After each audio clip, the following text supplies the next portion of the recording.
is I'm going to do a piece. I toned this afternoon, and the tone, it's basically kind of, well, anyway, this is an acrylic underlay, but it's transparent acrylic.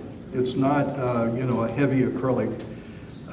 So this is just like it's white paper. When I put this acrylic down, I put it down very thin and transparent. But the advantage is that once it's down, it won't lift if I let it dry. So when I come over it with watercolor, I should be able to come back and lift into the watercolor, and it will lift to a yellow instead of a white, you see. So this is basically an undertone that's going to influence how I see everything else in the painting.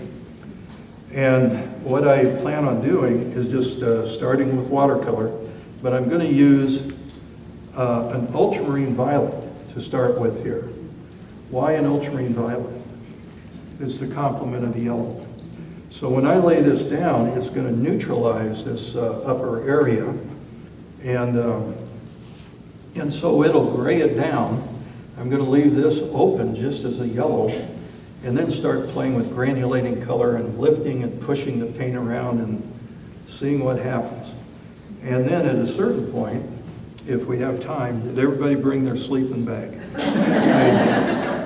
I hope so.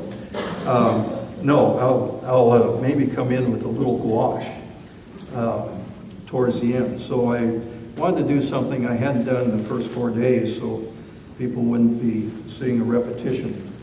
But this is how I love to work. And when I get home with those aspen turning, I'll do pieces that start like this. And I'll have some yellow greens, yellow oranges in there, all transparent underlay. And then start over with the watercolor, and where I see a nice round shape for an aspen, I'll just take a big round brush and lift back to the yellows, and then I can glaze and do different things with it. So it's just a lot of fun to do.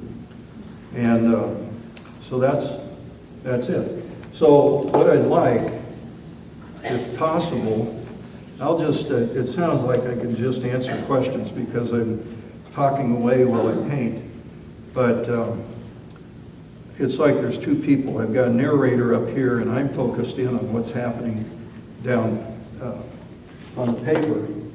And so if you can hold any questions until I'm finished, and then I'll just ask if you have questions, if there's anyone left. You know?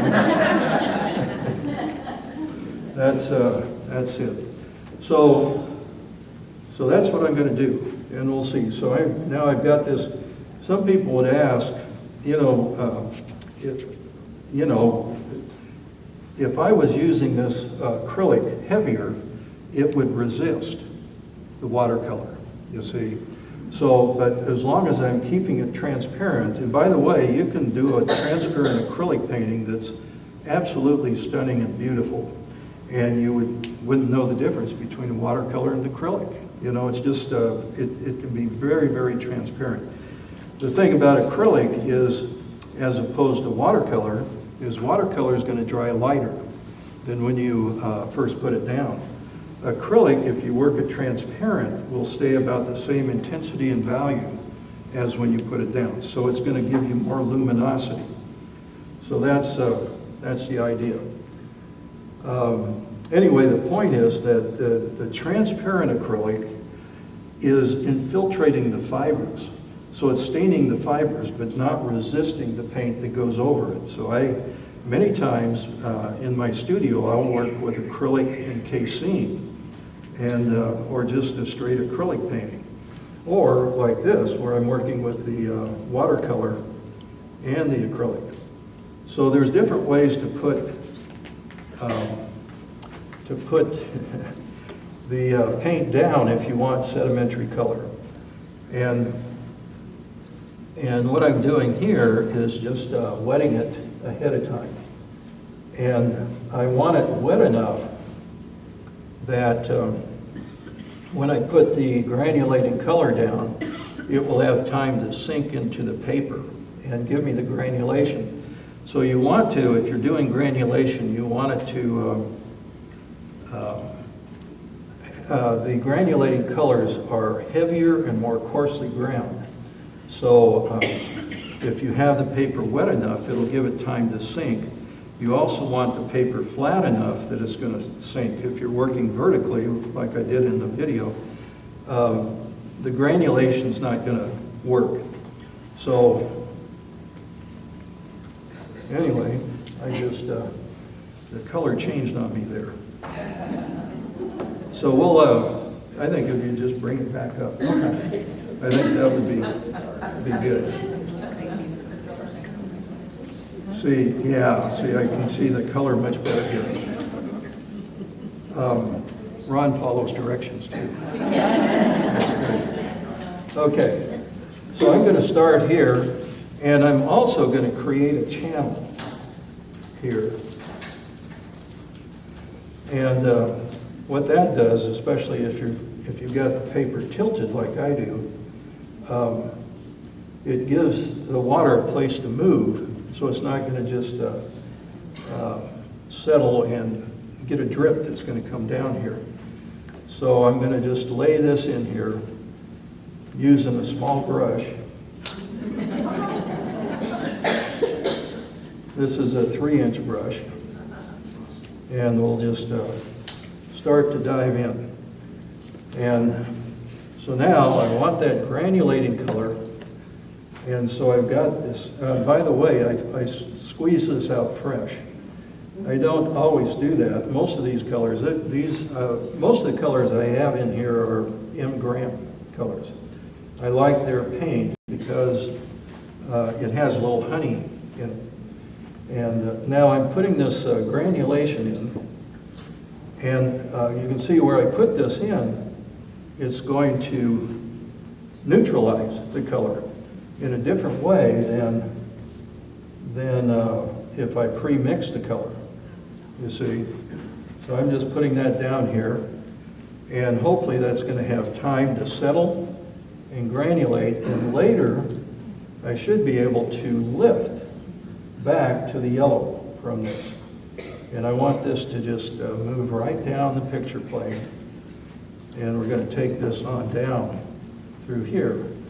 And I'm going to leave some of that rough paper and just let that do what it does. And I've got some cobalt violet and mineral violet, and so I'm just focusing on granulating color for the most part right now.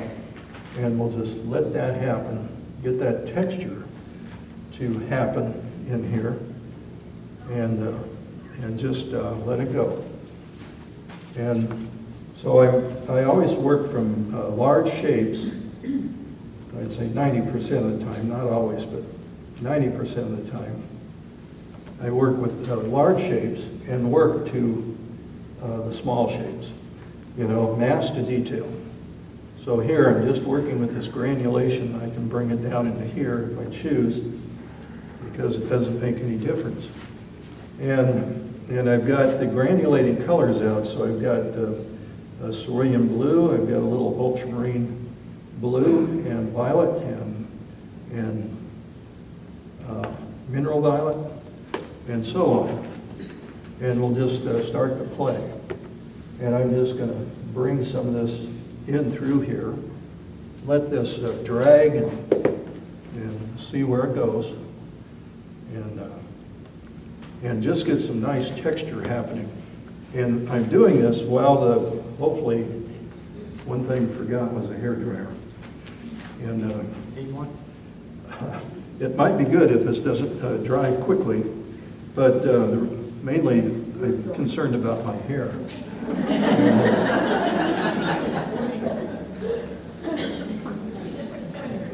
I'm not sure what everybody's laughing about, but so I'm just working with these granulating colors and just playing with this and getting some texture and so on in through here.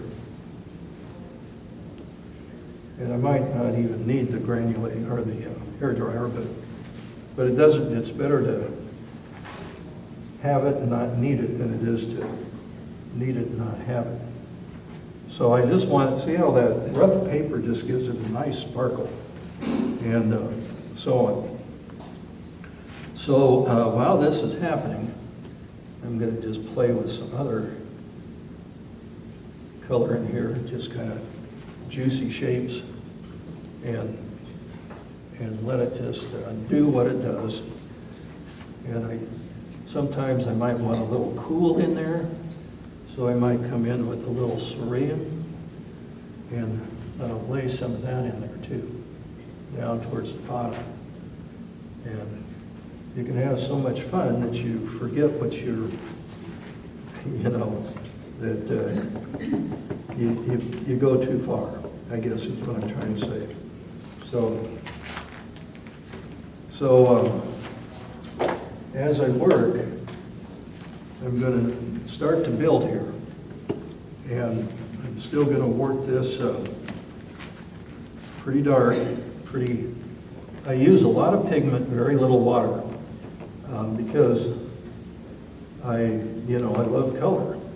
And so I want the richness and what happens with the pigment to show. So now I'm taking a little mineral violet, which is also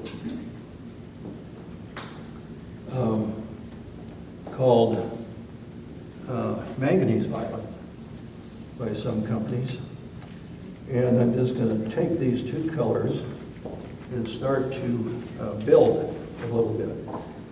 And I'll just put some of this in here and let some of this happen. And just play. Just enjoy the process. Don't worry about the product. Just enjoy the experience. Everything else will take care of itself. So I'm going to just start to put some of this in here where I feel the shapes and the pigment and so on.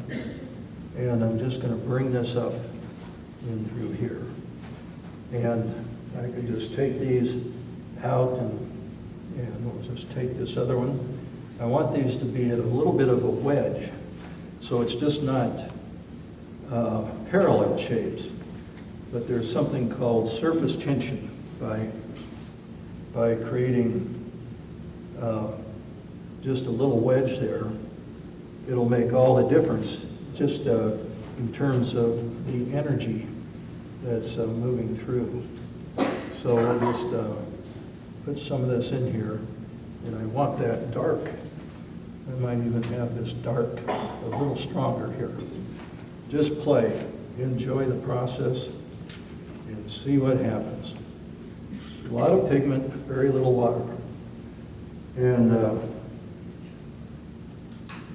so we'll just take this down and get some other shapes in here so you can just feel the shapes moving through the composition. And over here, I'm going to just take that right out. And I'm going to use a little viridian. And viridian is also a granulating color. So I'll just lay that in there and just play. Now when I do this, I'm looking for, I'm not thinking so much tree, but thinking about the relationship between the spatial relationships, the pockets of light and so on that are working. And I'm just interested in that. So I'll just play with this and let it do whatever it does and see where it goes. And maybe a little darker in some areas. We'll kind of move it over into this area. Kind of take it the same way. The granulation's going very nicely here at this point. So that's what I'm most interested in. And here I'm going to just come in with the same situation. And we'll take this up, and I'm just going to break some of this space up And I want this to come down into some of these other areas. We'll take a little more of that cobalt violet, which is a very heavy granulating color. You need a jar? Oh, not yet. All right. Yeah, thank you. We're ready. Oh, perfect. So I want to keep some of that nice loose spontaneity happening here. And I feel like I'm going to dance at this point. So we're just, as I do this, I'm looking at the space between the shapes. And we'll take this out and push it in some of the other directions. And I'm going to bring this up right in through here. Just let that brush say the form. You know, don't get in the way. Just kind of put the stroke down and let it tell you where the next stroke's going to go. And if you're lucky, you won't have a stroke. That's a true story. No, it's just fun to just participate and be a part of this without, getting in the way. You see, so I'm just going to put some of this down here and just get some nice shapes, break up some of this space, you see. So I'm looking for pockets of light through there. And maybe down here, as this is starting to dry, I'll pick this up and bring that shape in through here. And we'll just, so far I'm just setting up the opportunity to start to lift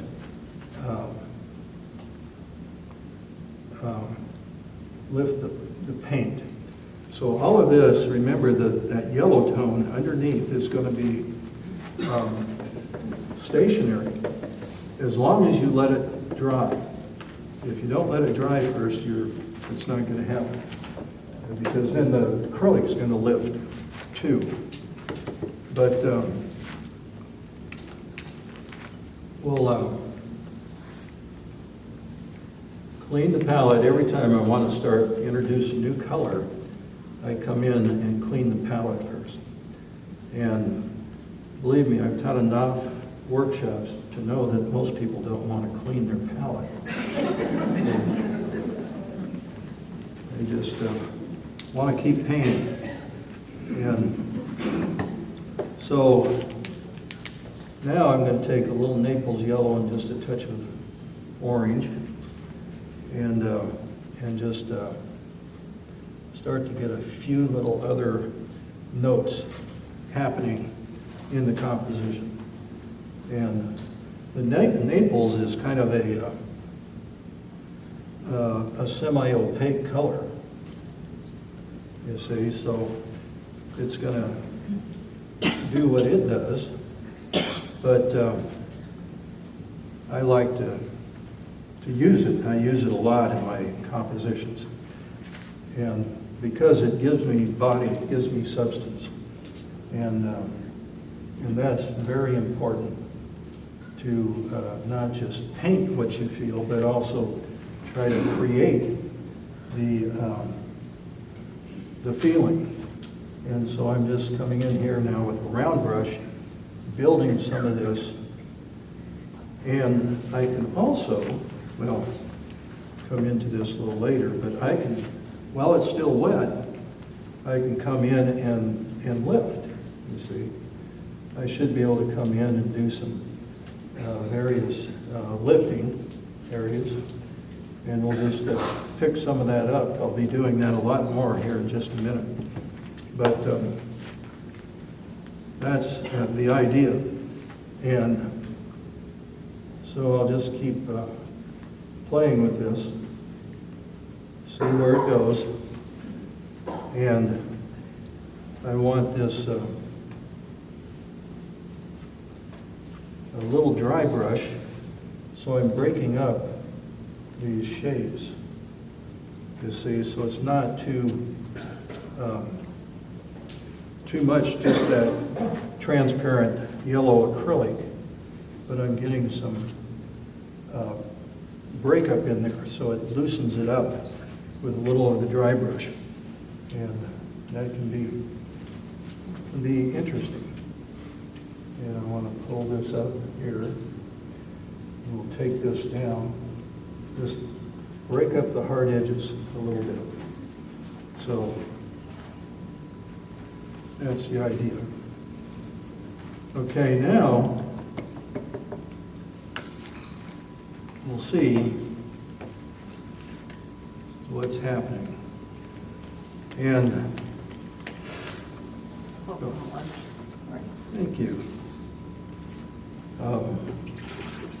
So I'm going to come in here, and maybe I'll just start with this first little guy. And because this is a granulating color, I should be able to pull that right back to a yellow. And so that's, to me, that's like magic. I love it.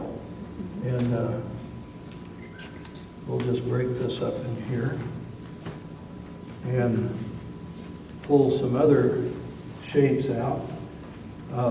I'm watching the paint dry, and I want to catch this sheen. When it's just right, that's when it's best to lift. Right now, it's still a little too damp, and when I lift, it'll just come back. But up here, where I put the that shape at the top, that paint is drying, and so we'll keep that in mind, and we'll just take this right up through here and start to bring these shapes out. And you see how I can just pull that back to a yellow. Now, this didn't happen magically. This has taken me 35 years to figure out. And but that's what I get to do. I'm a lucky guy. And so this is what the different water media can do that you couldn't do any other way. And so I'll pick this up. I'm using a flat brush. This is, believe it or not, has my name on it, but it's made by the Jack Richardson Company. And I've used these since 1992 when it first came out. And I've not found a better brush for water media. It's fantastic. So, of course I'd say that, right? But it's true. It's a beautiful brush. So now I'm just removing some of this paint and just enjoying the process. And a lot of this, I've found that this in this area, things dry a lot slower than they do in Colorado. And that's a true story. But, okay, so now I'm going to come in and start to build this. I'm getting some good granulation down here too. And the granulation, where I live is rough country, Here, I think it's softer country, so you'd probably use a cold press. But I like the rough because it gives me the texture that I'm after when I'm painting waterfalls and cliffs and evergreen, that type of thing. All of that is, it's important to use the paper that's best going to express what you want to say. So now I can come in here, and in some areas, maybe I want to lift some of this. And I just take these brushes and pull shapes out and just see where it goes. You see, and I can lift here, and then I can paint around those shapes, and so on. So it's different, you know, most people working in watercolor are going to paint from light to dark. But here, I can paint darker, and then I can come back to the light. And everybody wants to see the light, so that's important. So I'll just come in here, lift some of those shapes, come back into this, and maybe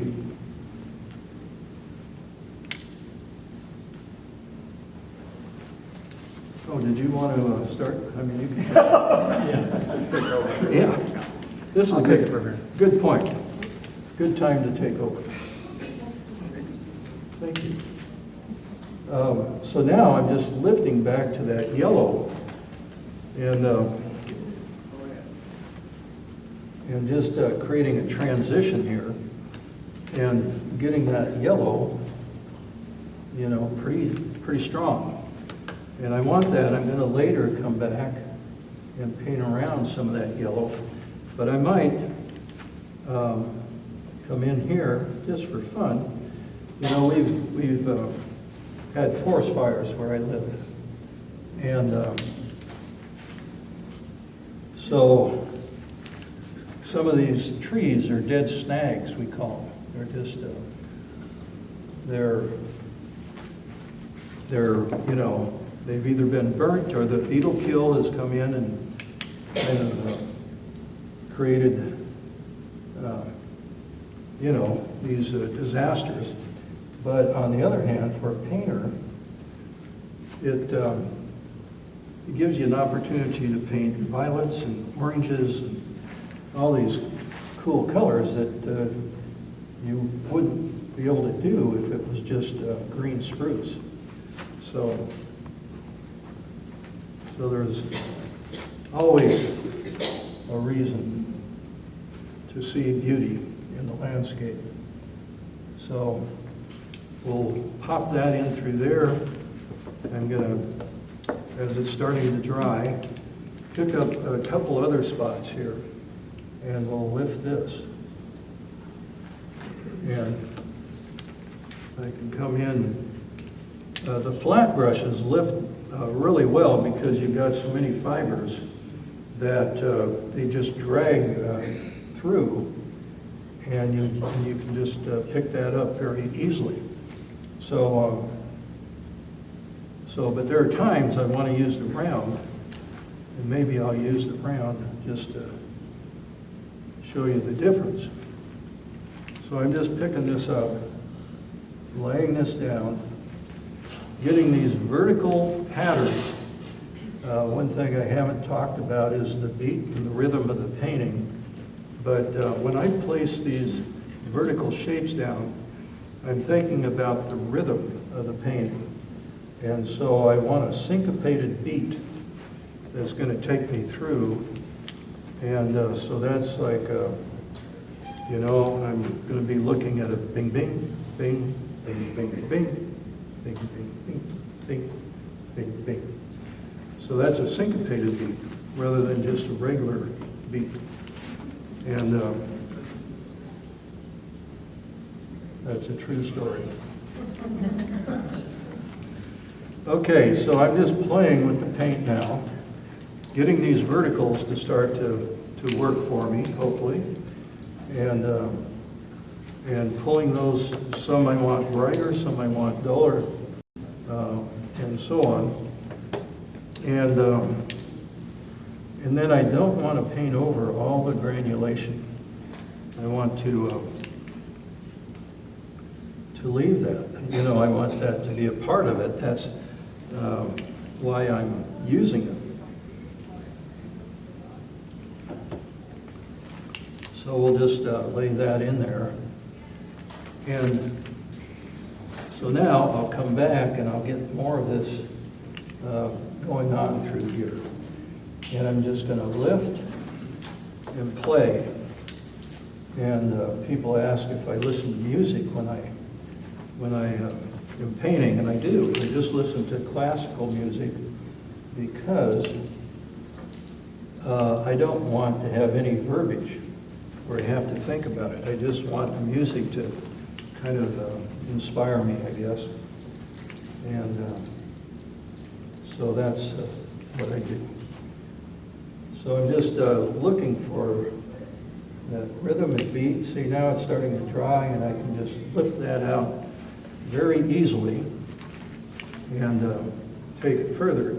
And as this starts to dry up here, I can take that further too. So I'll come in with this Naples and hit a few marks up here, so it's not all the same color, you know, but I get some variation within that, and we'll, you know, just let that do what it does.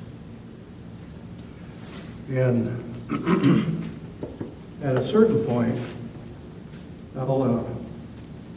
I'll take this further, but what I want to do is just play with some of these shapes.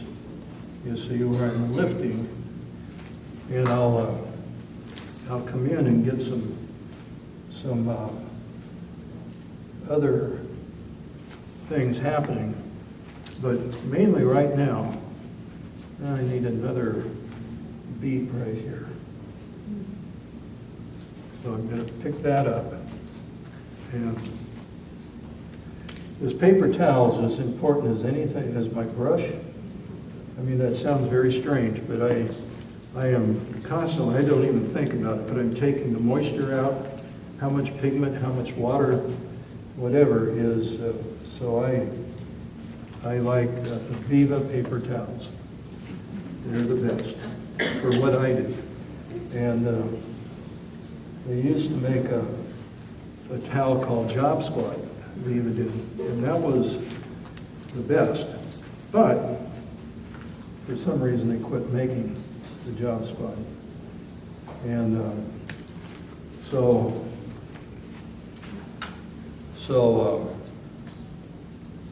I'm going to hit these guys, or gals, and get that a little closer, and come in here and just play with some of this color and see where it goes. So I'm just laying a little of this cobalt violet in here, and maybe mixing it with another color. A lot of pigment, very little water, and we'll just play with that and see what happens. I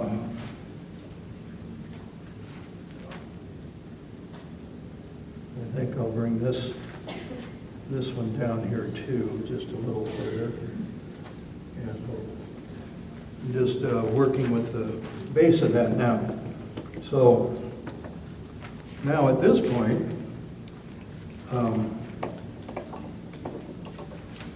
I can come back and I can, if I choose, and maybe I will,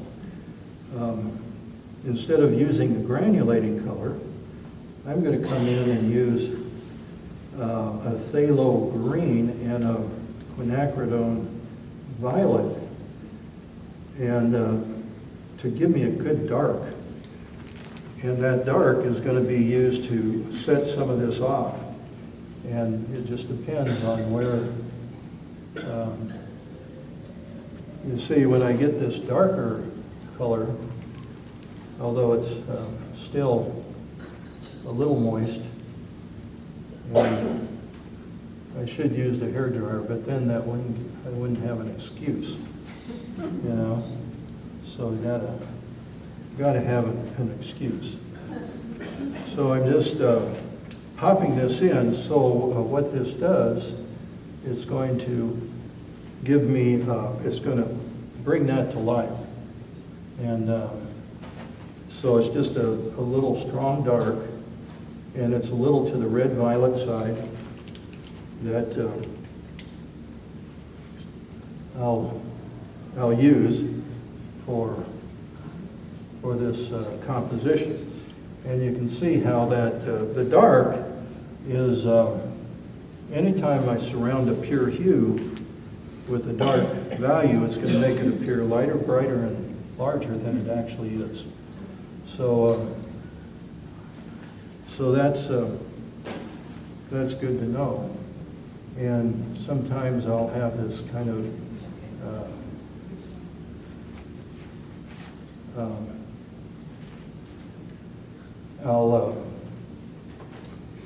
sometimes I'll have, Roberta, what was I going to say? I can't remember. I'm going to say how wonderful this is looking. Well, I don't think I was going to say that, but anyway, I'm just playing with the shapes and the texture, trying to get, you know, some darker marks in through here. And so they're not all the same. And I can pick different, you know, we get lazy and we get a color we like and we just stay with it. But you need to, as soon as you're really liking one color, that's when you need to change the color, because it gets a little monotonous, you see. Now I'm overlapping some of these shapes and starting to bring this, the darks, where I want that dark, you see, I'll just paint negatively around that shape and make it work. And now this is a little wetter here, so that's fun. And I'll just bring that in here, get a few little branches and so on. This is what I see when I'm out skiing and so on. And we'll just hit some of that dry brush where that is, and just kind of listen to the painting. Where I want a little stronger dark, I'll pop it in, and so on. So I see over here, this right now, this is value is the key, as everybody knows. You hear that with every workshop you take, and it's true. But what I'm looking at is the value between this shape and the background was about the same. So I wanted that to change. And so that's why I came in a little darker there. And we'll just bring this through here, just play, and keep that moving. Keep it moving. So this is still wet here, and that's good in this case. And we'll just look at the shape and paint around the shape. That's the negative shape painting. And I think that is one of the keys to learning to see abstractly, is to work with the negative shape painting. And so that's true. So here, I'm going to just drag that around, bring some of these shapes out, keep those kind of secondary. I don't want this to be too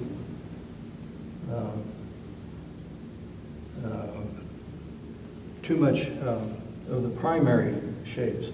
Some of this has to be diffused and secondary and so on. And so that's what I'm after. And we'll just put that in. And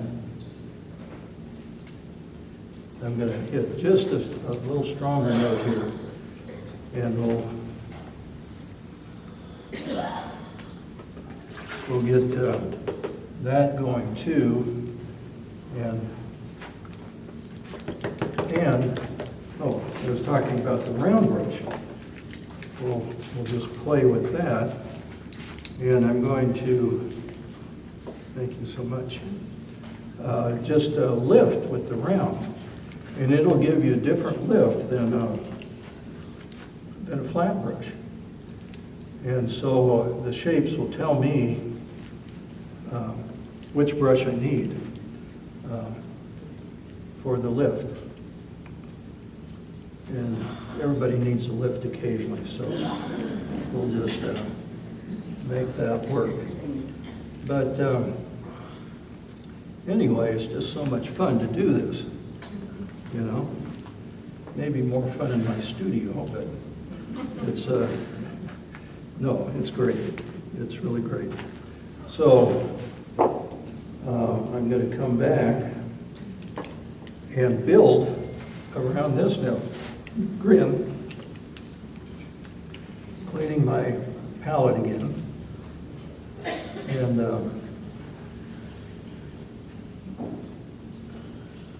just enjoy the process. So I'm going to come back with a mix I like. This is a Viridian and a manganese violet or a mineral violet, same thing.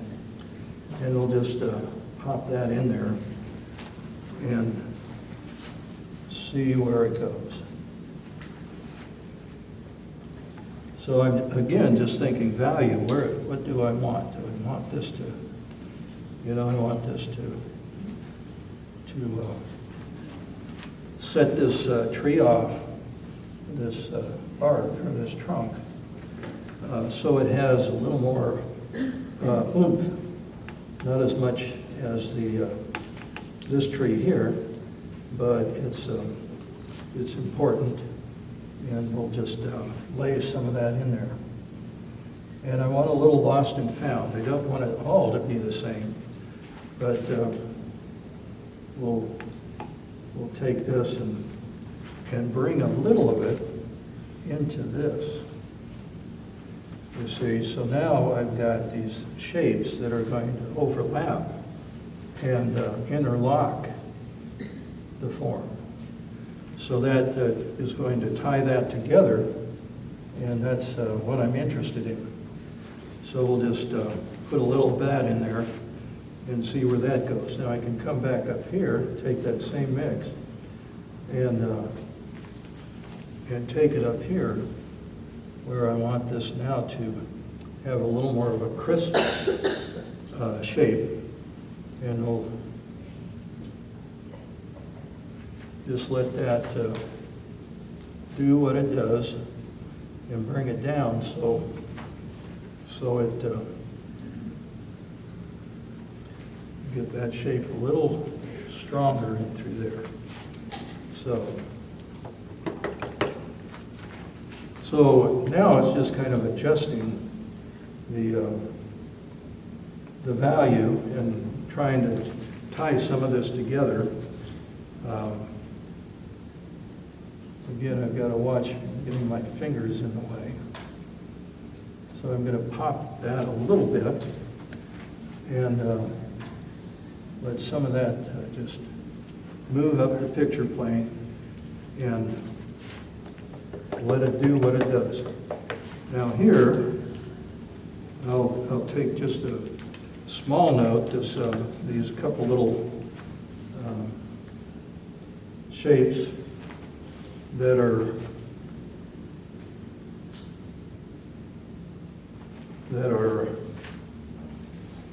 just a lighter note. I can just hit some of this by painting around the shape, so you just see it a little more, and we'll just put a couple of those in there, and I'll let some of this, it'd be like an aspen, just let that move into this next area. You see, so that's interlocking that shape, and we'll just pull that in through there.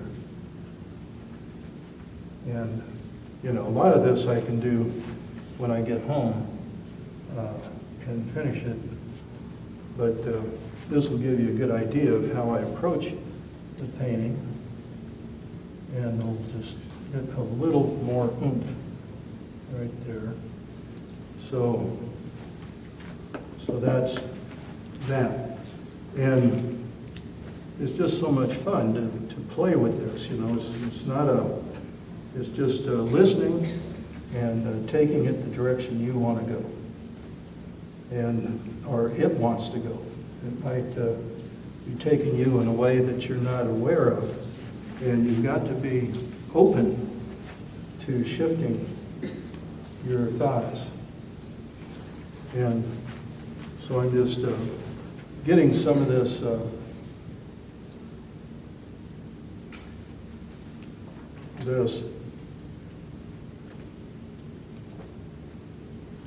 you're hired. So at this point, I'll come in just a little stronger here and come around this shade, and just to bring that out just a little more. And again, I can scrape and scar and get some interesting textures that you've got to catch that right at the right time. You see, if it's too wet, that's not going to happen. But if you get it at the right moment, and this is what this country is all about, these snags and so on. So I'll use that in some of my painting. So we'll drag some of that and just play, and not go too far. But that'll give me a note to go with. Now I think, even though I could take this much further, in fact I will, no. I'm gonna switch and do a little gouache on here. And a lot of people say, well, why do gouache? This seems like it's going okay like this. And the answer is just simply, it's my piece of paper.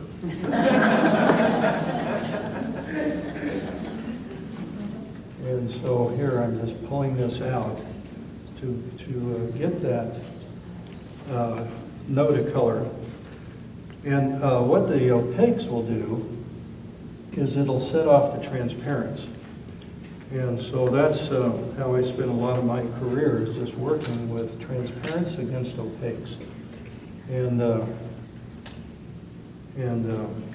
So there's different forms of contrast. You've got value contrast, which everybody talks about, and you've got color contrast, and you have intensity contrast, you have textural contrast, you see. So but to me, one of the most important is the transparent against opaque contrast, because of the different ways light reflects off of the paint.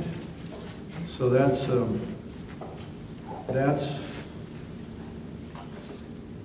what I do. So I'm going to come in here and just put one dark tree, and then move on to the gouache. As I see this tree here just needs a little attention. And so I'll just hit a little of that, let some of that come down, maybe bring it right up to this edge, bring that around in through there. A lot of this is still damp. And sometimes I'd want to say damp at all, but I'm not. That was supposed to be funny. Anyway, the stronger the dark, the more the contrast, and the more it's going to set up the emphasis on the painting. So I'm just hitting a couple of these notes. Okay, so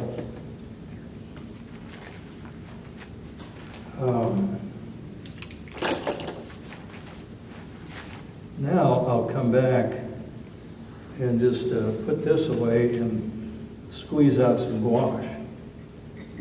And gouache is easy to travel with. I normally would use things, but and gouache for small paintings, but casein for larger work. Because they come in large tubes and I can get a real juicy mark with the casein. So here I'm going to just put 2 whites out, one for the cools, one for the warms. And I'm putting out more color than I'm going to use, but just in case, I don't want to get in the middle of something and then have to go find a tube of paint. So I'm just using well, this is great. So this is predominantly a warm painting, and now I'm going to put a subordinate cool notes into the composition. Thank you.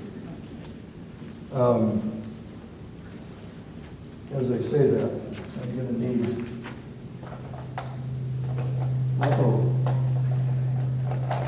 here.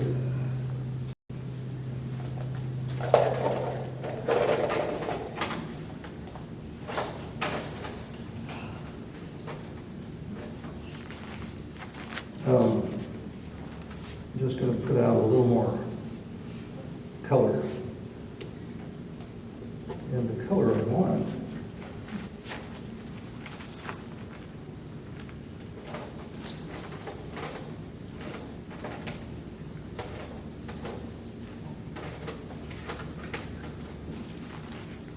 is not there. So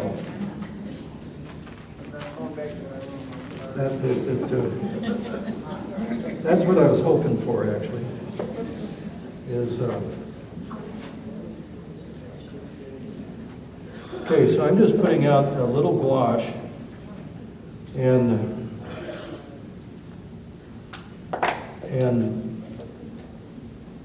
mainly some cool colors. And this is, it's called bluish violet, but this particular color grays out perfectly with a cad yellow light. So that color is very important. And this is just a cobalt blue, and I'm going to put out a little phthalo blue and start to build some opaques. But this is going to be predominantly a transparent painting, ultramarine blue. So I've got a cool blue, which is a phthalo blue. It's more of a green blue. And I've got a warm blue, the ultramarine blue, which is a red blue. And then I've got the blue violet, which is the violet. And so that's it. So now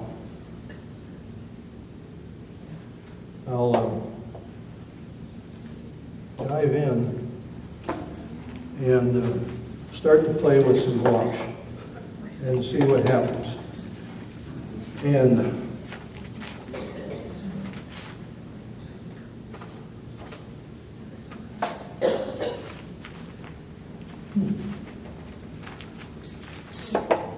so I was looking for a cerulean blue, but this is a turquoise, which is close to a cerulean, and that'll be a good note. And that's a cool blue, so we'll just stay with that. And I've got the white out here to go with the cool blues. And we'll just let some of this start to come in here and just play. And you can see the cool, our eye seeks a balance through the opposite. This is gouache. Gouache, by the way, is been used for centuries. You know, Turner used gouache.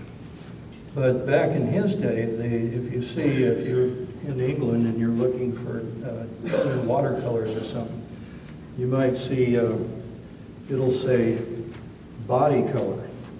And body color is just simply gouache. And so that, back then, that's what they called it. And it was just simply color with body, you see. So that's why they called it that. And even back then, there was all this controversy whether it should be all transparent or whatever. And John Ruskin wrote a treatise.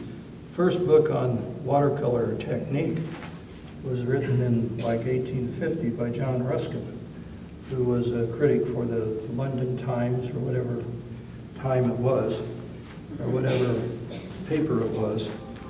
And he loved gouache.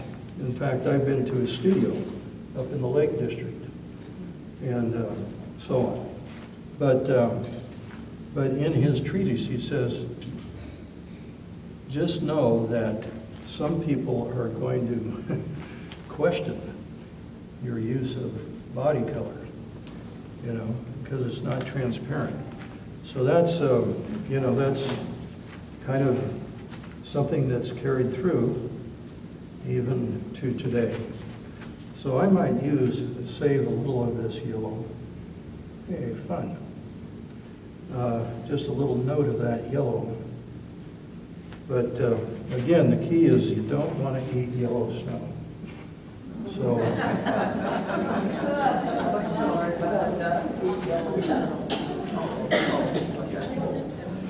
yeah. You don't have to worry about that down here, I'm sure. But our way, it's important to remember that. So here I've got a cool blue, which is that turquoise blue, and I'm going to play with the warm blue, which is the ultramarine blue. And what that'll do is it'll bring out the cool blue. And so that's the idea. And if I had time, I'd do more of this. I'd bring a little more of the gouache down into this foreground. So it's not just an isolated area, but that's kind of fun. And I'll just put a little of that in there and start to build. So now, you know, I mentioned to my workshop people that I see the blue violets and violets as the base note of your composition. And if you're into music, you know, I played the tuba in high school.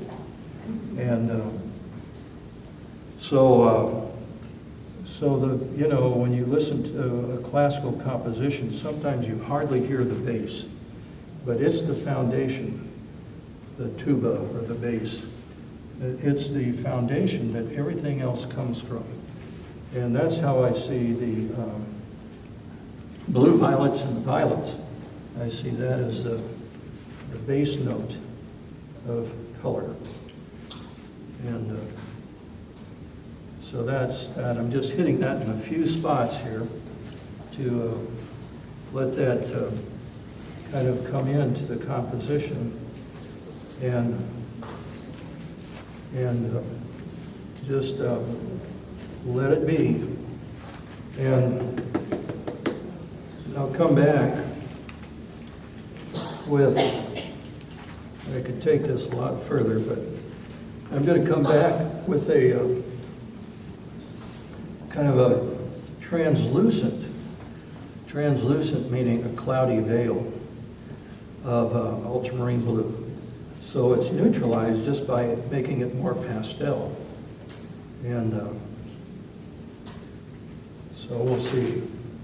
So now I'm just going to come in here with this cool note of color, and we'll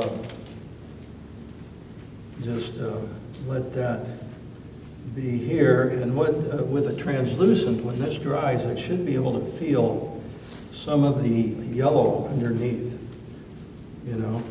So we'll just put that in there. Just take that down, make it a little cooler, and just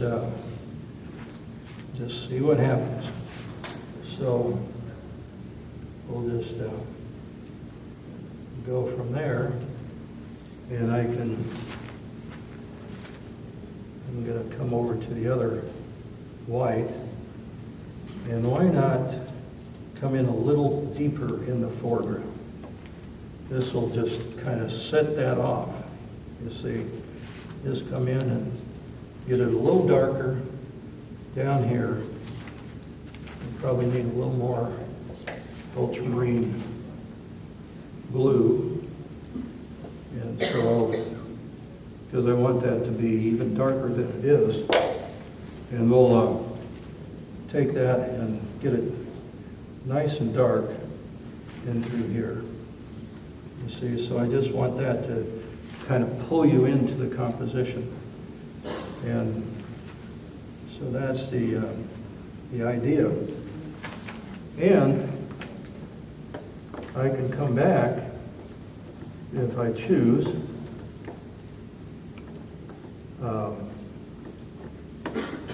And I can lift, or if this was dry, I could paint kind of like I did in the that film. By the way, my daughter is the filmmaker. I didn't mention that, but she's the one that did that and edited it and did all of that. And so I'm a lucky person to have her. And now she's painting. And when I get home, she'll be my assistant in my plein air workshop. And so nothing better than to have that. And I don't know if I want to go this far. So I never just mix a white by itself. I'll add a little, like here, I added a little yellow to it. And normally I'd want this drier than it is. But this is going to be fun. And because this is a little wet, it's bleeding or blossoming into some of this other area. So that's kind of fun. So I'll come in a little thinner here and just let that be what it is right now. So Is the value of that wash going to get darker? yeah, what's going to happen is the gouache, the lights get darker and the darks get lighter. And the same with casing. And so that's what that's all about. And so each medium has its own visual qualities and handling characteristics. And that's where we're at. So, anyway.